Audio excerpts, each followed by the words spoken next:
Assalamualaikum dan selamat pagi. Hari ini kita akan sambung lagi pembelajaran kita. Masih lagi tajuk yang sama, pengatur caraan. Okey, cuma kali ini kita lebih kepada menilai sudokod atau carta alih yang dihasilkan untuk mengesan ralat. Murid-murid boleh buka buku teks muka surat 47 dan 48. Okay, standard pembelajaran kita hari ini 6.3.5 menilai sudokod atau carta alih yang dihasilkan untuk mengesan ralat.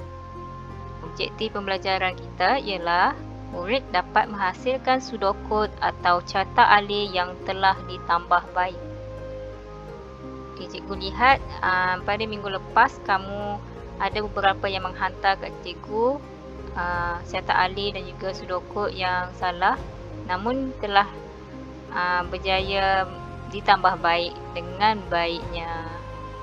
Baguslah untuk kamu yang tak henti-henti hantar cikgu, tanya cikgu betulkah ini, betulkah ini, salah kamu ubah lagi. Itu memang bagus.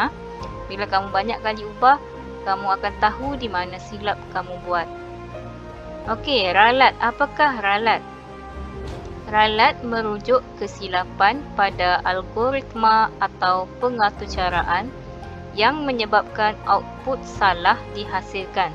Ralat ini bermaksudnya silap dalam pengaturcaraan kamu, dalam algoritma kamu yang kamu buat carta alih, sudokod tu kamu ada silap sedikit yang menyebabkan output kamu salah. Bila kamu dah siap kamu punya carta alih tu, lepas tu kamu lihat outputnya ataupun yang dihasilkan oleh kamu lain daripada carta alih kamu tu.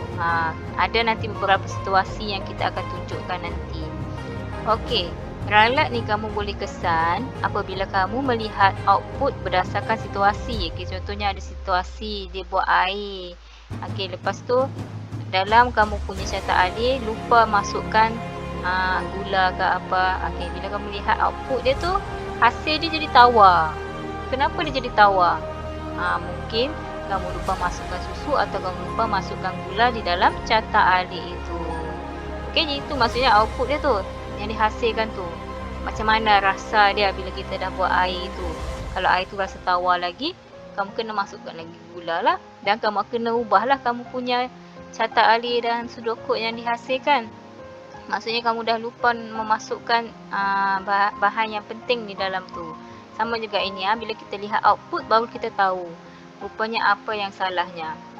Okey, ralat juga boleh dikesan dengan membandingkan dengan carta alih yang dibina. Okey, contohnya sudokod dan juga carta alih itu kamu bandingkan dan kamu akan nampaklah apa ralatnya di situ, apa yang salahnya di situ. Okey? Ralat ni dia mesti kamu buat, mesti kamu cek supaya kamu dapat kesan kesalahan dan dapat membaikinya. Ralat ni perlu kamu cek lah. Sama juga kalau kita gunakan sesuatu program yang untuk pengaturcaraan ni, apabila kamu salah letak kamu punya algoritma, nanti output dia akan berubah. Kadang-kadang ada lampu tak menyala. Kenapa lampu tak menyala? Rupanya kamu salah letak dia punya pengaturcaraan tu. Itu penting juga ni untuk kesan ralat tu supaya output yang dihasilkan tidak salah. Okey, kita lihat. Okey, contohnya di sini. Ini situasi yang pertama. Anak ni tanya kepada ayahnya, "Ayah, mengapakah ada tanah keluar selepas saya siram air di dalam pasu ini?" Okey, ni selepas dia dah buat dah ni, dia dah buat dah dia punya algoritma, dia dah buat, lepas tu baru dia tanya, kenapa bila dia siram air tu tanah tu keluar di dalam keluar daripada pasu tu bila disiram.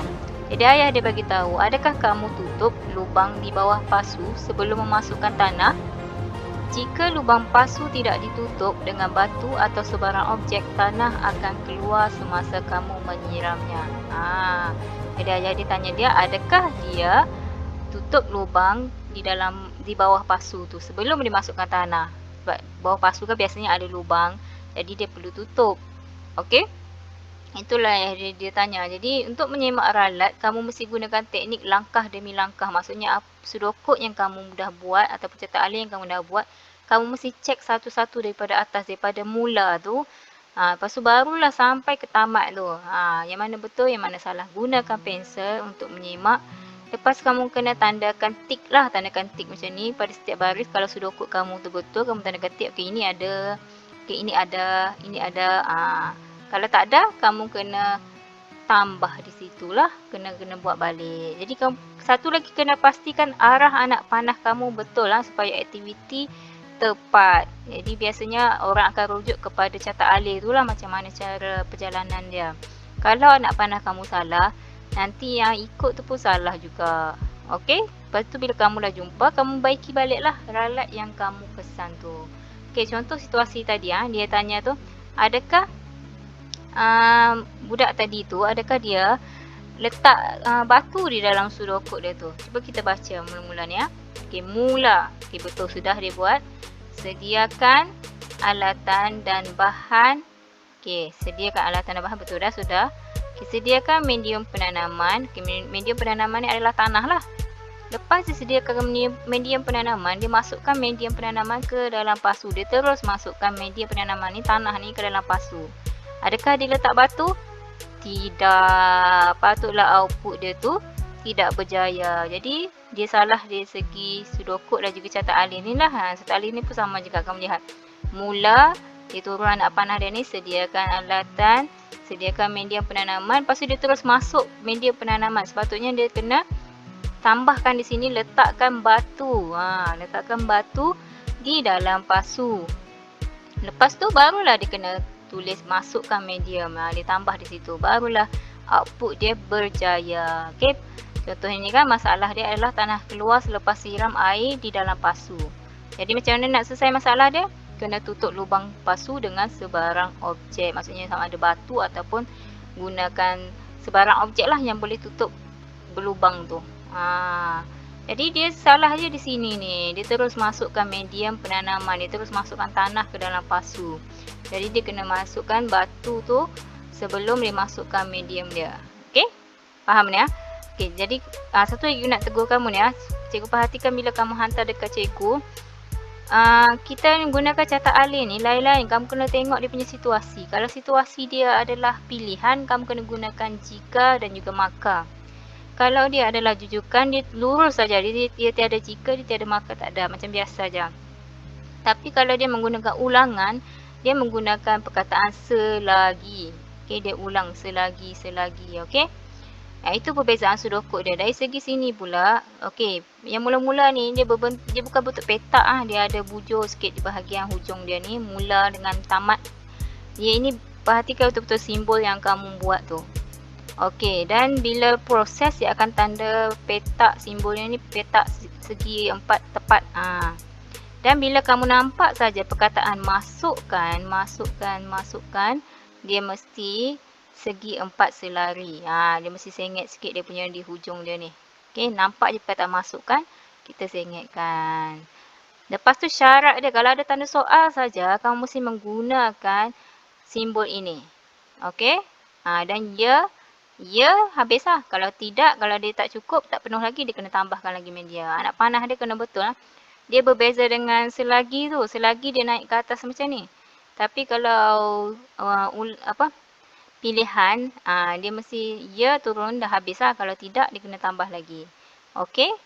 Lepas tu dia dah habis ni, siramkan sedikit air. Siram ni, walaupun perkataan disiramkan, tapi kita bayangkan ialah air tu keluar daripada tempat tu, daripada tempat penyiram tu. Siram tu, jadi kita letakkan tanda ini, maksudnya keluar. Okey, bila dia bawa masuk keluar, kita terus tanda dia segi 4 selari ni. Faham Siram kan? Siram ke, tuangkan ke? Maksudnya dia air tu keluar. Bila ada je keluar ataupun masuk, dia menggunakan simbol input ataupun simbol output. Okay, jelas